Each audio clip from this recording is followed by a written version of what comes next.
Salam damai sejahtera saudara-saudaraku yang terkasih. Berjumpa kembali dengan Bible Learning with Father Joseph. Kali ini saya akan membongkar sebuah tema yang menjadi tradisi yang begitu penting dalam gereja Katolik dalam memasuki masa Prapaskah, menyambut kemenangan dan kebangkitan Kristus di hari Paskah, yaitu tradisi Rabu Abu.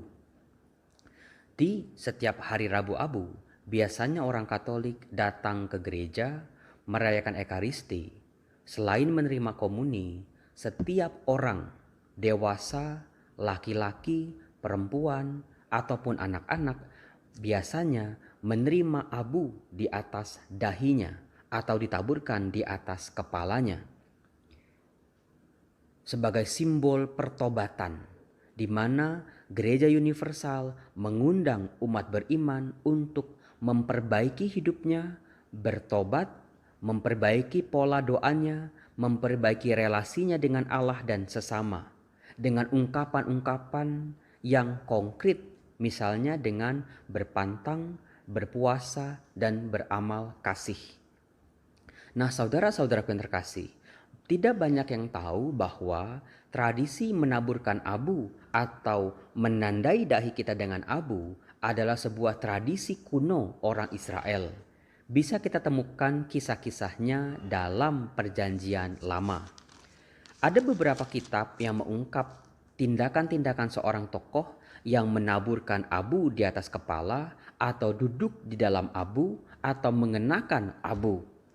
Bisa kita baca misalnya di kitab Yudit bab 4 ayat 11. Di sana dikatakan begini: semua orang laki-laki, perempuan, dan anak Israel yang diam di Yerusalem meniarap di depan bait Allah, menaburi kepalanya dengan abu dan membentangkan kain kabungnya di hadapan Tuhan.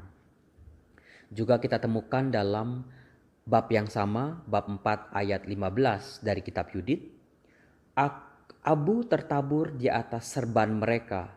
Dengan sekuat tenaga berserulah mereka kepada Tuhan. Semoga Tuhan mengunjungi seluruh kaum Israel dengan kebaikan hatinya. Selain itu di kitab Yudit di bab 9 ayat 1 dikatakan begini: akan tetapi Yudit sujud menyembah, menaburi kepalanya dengan abu dan menunjukkan kain kabung yang dipakainya.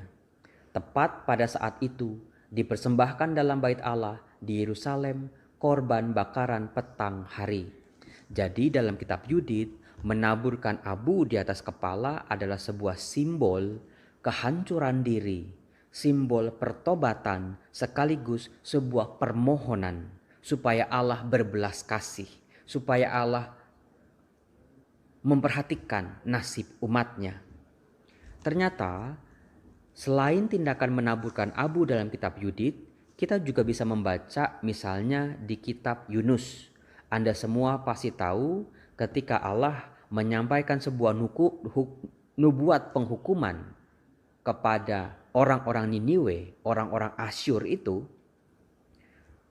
Yunus mengatakan itu di depan seluruh penduduk Niniwe. Dan secara ajaib orang-orang Niniwe termasuk rajanya menyesali tindakan mereka. Mereka mendengarkan nubuat Yunus dan mereka bertobat secara bersama-sama.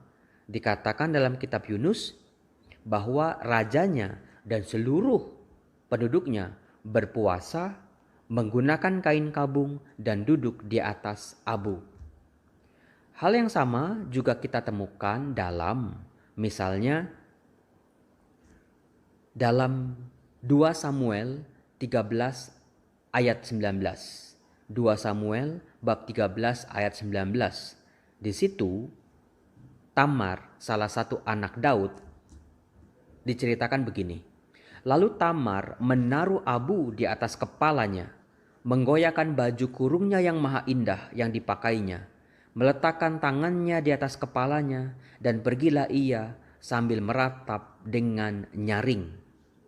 Tindakan yang sama juga kita bisa baca di kitab Ayub.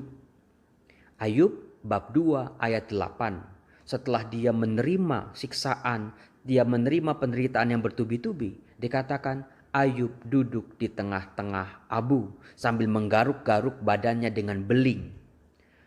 Dan menarik juga Ayub di bab 42 ayat 6, setelah dia menantang Tuhan berbicara untuk menjelaskan penderitaannya, lalu Allah berfirman kepada Ayub. Di situ dikatakan Ayub diam duduk di dalam debu dan abu.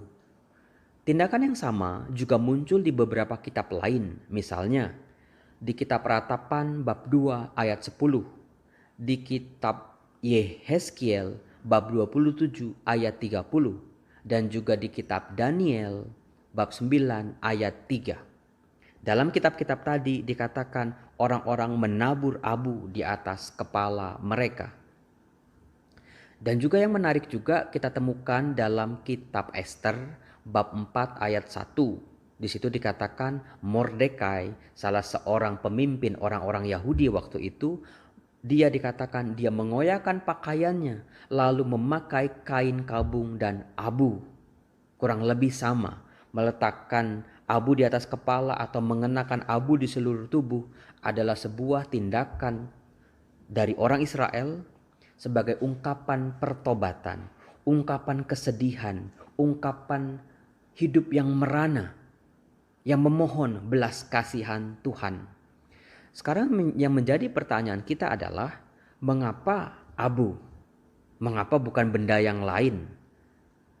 Kita bisa baca dalam kitab Kejadian, meskipun tidak diungkapkan kata abu, tetapi dalam kitab Kejadian dikatakan Allah menciptakan manusia dari tanah liat. Tanah liat dalam bahasa Ibrani disebut Adam. Itulah mengapa manusia pertama dinamai Adam, karena dia berasal dari tanah liat, dari sebuah materi yang tidak berharga sama sekali. Dan juga misalnya dalam kitab Kejadian bab 18 ayat 27. Anda masih ingat ketika Abraham sedang tawar-menawar dengan Allah yang akan menghancurkan kota Sodom dan Gomora. Di situ, saking takutnya Abraham, dia menyadari dirinya itu tidak sebanding dengan Allah. Abraham berkata, "Sesungguhnya aku telah memberanikan diri berkata kepada Tuhan, walaupun aku debu dan abu." Nah, saudara-saudaraku yang terkasih, ungkapan yang sama juga diungkapkan dalam kitab Mazmur bab 102 ayat 10. Di sana dikatakan, "Sebab aku makan abu seperti roti dan mencampur minumanku dengan tangisan." Lagi-lagi abu adalah sebuah simbol manusia tidak berarti apa-apa. Manusia bukan siapa-siapa di hadapan Allah. Tetapi Allah menciptakan manusia dari abu, dari tanah liat, menghembuskan nafas hidup, dan manusia menjadi sebuah makhluk hidup yang sangat amat dikasihi oleh Allah. Mengenakan abu di atas kepala, ditaburi, atau di sekujur tubuh adalah sebuah ungkapan kesadaran manusia, kerendahan hati manusia bahwa dirinya hanyalah abu, sesuatu yang tidak berharga. Dia diciptakan dari abu dan akan kembali menjadi abu. Saudara-saudaraku yang terkasih, abu adalah sebuah simbol kehancuran. Tindakan menaburkan abu adalah sebuah permohonan kepada Allah supaya Allah berbelas kasihan kepada kita.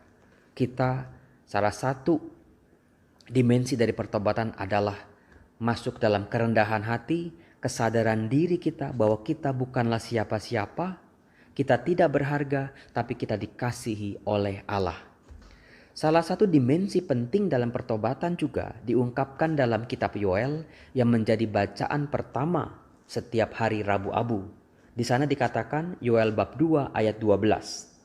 "Berbaliklah kepadaku dengan segenap hatimu, dengan berpuasa, dengan menangis dan mengaduh. Koyakkanlah hatimu dan jangan pakaianmu. Berbaliklah kepada Tuhan Allahmu." Di situ Allah melalui Nabi Yoel mengajak orang Israel untuk bertobat secara bersama-sama, menggunakan kain kabung dan juga berpuasa bersama-sama. Dikatakan, "Jangan kamu koyak pakaianmu, tapi koyakkanlah hatimu." Artinya, pertobatan yang mau dibangun adalah pertobatan yang sungguh-sungguh, Pertobatan yang bukan cuma kulit luarnya saja supaya dilihat oleh orang lain, tetapi pertobatan dari hati.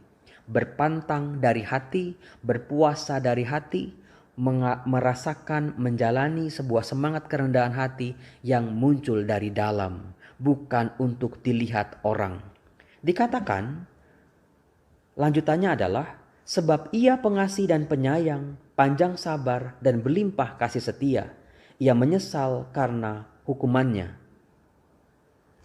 Yang kita dengar tadi adalah sebuah sifat Allah yang diungkap Allah kepada Musa ketika di Gunung Sinai. Adonai El Rahum, Wechanun, Erekafayim, Werafeshet Weemet dalam bahasa Ibrani. Allah adalah pengasih, penyayang, panjang sabar, dan berlimpah kasih dan setia.